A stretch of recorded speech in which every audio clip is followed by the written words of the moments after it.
आप यदि किसी पुलिस वाले की सेवा करोगे, आपके बच्चे या कोई पुलिस वाले की सेवा करेगा तो पुलिस वाला उसे पुलिस वाला बना सकता है सिफारिश करके कि भैया ये बच्चा है, पुलिस का पद दे सकता है। कोई पहलवान के पास अपने बच्चे को छोड़ दो तो पहलवान क्या करेगा, उसे पहलवान बना देगा। किसी दुकानदार के पास अपने बच्चे को छोड़ दो तो दुकानदार क्या करेगा, दुकानदारी सिखाएगा और उसे दुकानदार बना देगा। तो ध्यान रखो, आपके बच्चों को इधर उधर ना भेज करके आप उनको कथा के लिए प्रेरित किया करो। अपने घर में भी यहाँ कथा सुन करके जाओ तो 5 मिनट अपने घर में भी कथा किया करो। एक व्यक्ति से कहा कि तुम कथा नहीं जानते, आज चलो तुम मेरे साथ। उसने कहा भाई देखो मुझे कथा सुनने की आदत नहीं है, मुझे कथा सुनने की आदत नहीं है। अरे बोले चलो तो आपका कल्याण हो जाएगा कथा सुन के। और उसको आदत नहीं थी कथा में बैठने की, पत्नी के कहने पर आ गया तो राधे राधे आ गया। तो क्या हुआ कि वो एक खम्बा देखा और वहां आकर के टिक गया, लेकिन वो जरा बड़ा आदमी था और जैसे कथा में आया तो लोगों ने कहा आइए आइए आइए आइए विराजे विराजे विराजे। अब वो जैसे ही वहां पहुंचा तो उसने 2 शब्द सुन लिए। क्या सुना?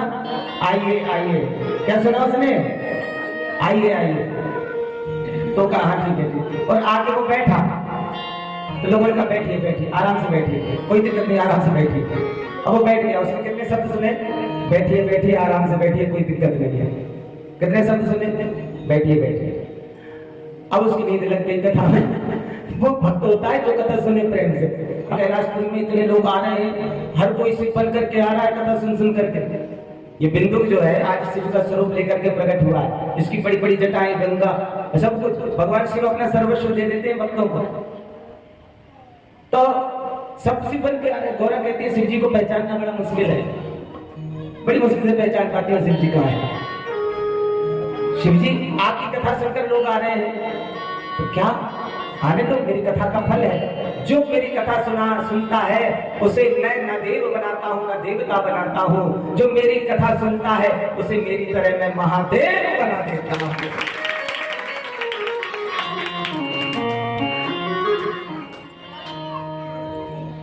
शिव जी की कथा का फल है।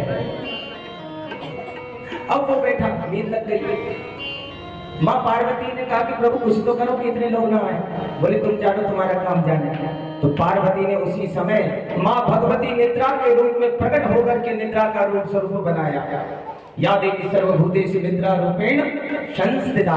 और माँ पार्वती निद्रा के रूप में प्रकट होकर के वही दुर्गा वहां से चली और जो कथा में ऊँघता है वो निद्रा देवी आकर उसके सर पर बैठी। और जैसे ही बैठी तो वो सोई और सोई तो खोई। जो जागता है वो पाता है और जो सोता है वो खोता है।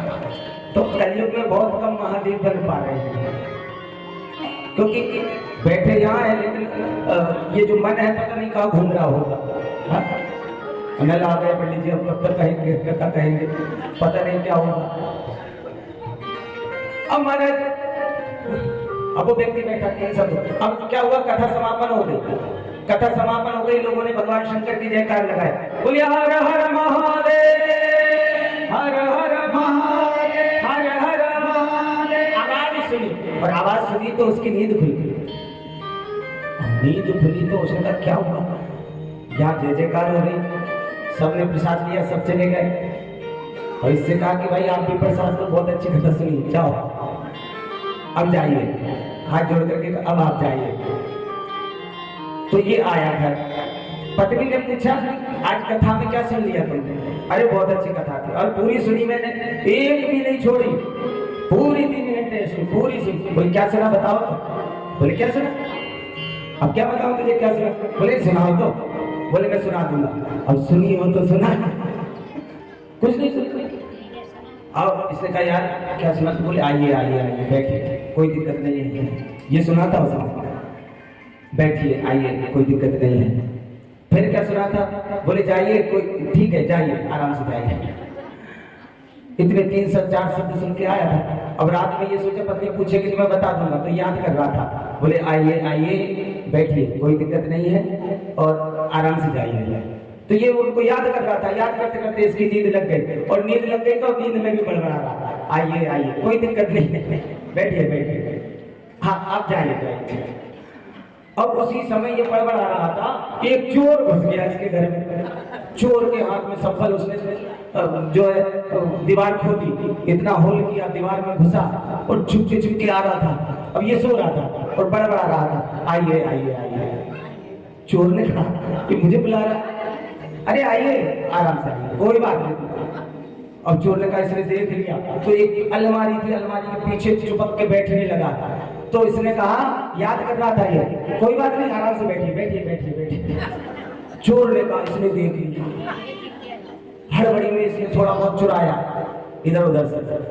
अब ये सोचने लगा कि अब मैं भाग जाऊं, तो दबे पांव जाने लगा। तो इसके मुंह से निकला, जाइए जाइए, कोई आराम से जाइए आराम से जाइए। चोर भाग तो गया बाहर, लेकिन सुबह आ गया, सुबह लौट के आया।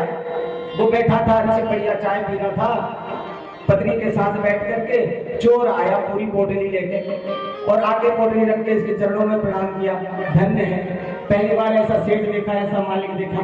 बोले कैसा? बोले आप जैसा। बोले मैंने क्या किया? बोले आपने देखो कितने भले आदमी हो, रात में आया, कितना अच्छा स्वागत किया, आइए आइए करके। आज तक किसी ने नहीं बुलाया चोरी करने के लिए।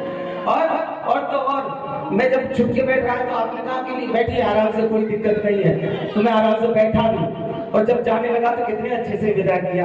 आज तक किसी ने ऐसा विदा नहीं किया मुझे। मेरे तो रात भर रोता रहा, अब मेरी हिम्मत नहीं हुई कि इस धन को मेरे पास रख लूं, ये आपका है आप ही रखो। इसने सर पकड़ा कि मैं तो सोच रहा था कि ये याद कैसे होगा, पत्नी को कैसे सुनाऊंगा। चलो ठीक है, लेकिन एक बात इसे ध्यान आई, कैसे भी मैंने कथा सुनी हो, उस कथा में कुछ भी सुना हो, लेकिन वो कुछ भी सुना हुआ मुझे याद रहा और मेरी हानि होने से बच गई, और मेरी कोई हानि नहीं हुई। आप भगवान की कथा कैसे ही सुनो, क्या कहीं सुनो, किसी भी प्रकार से सुनो, भगवान का भजन, भगवान का नाम कभी व्यर्थ नहीं जा सकता है। किसान जब खेत में अपने गेहूं फेंकता है ना, बोनी करता है, तो वो बोनी ऐसे नहीं करता कि खड़ा बीज रखता होगा कि एक संभाल के खड़ा करके रख रहा, नहीं, वो तो बस लेकर के ऐसा फेंक देता है।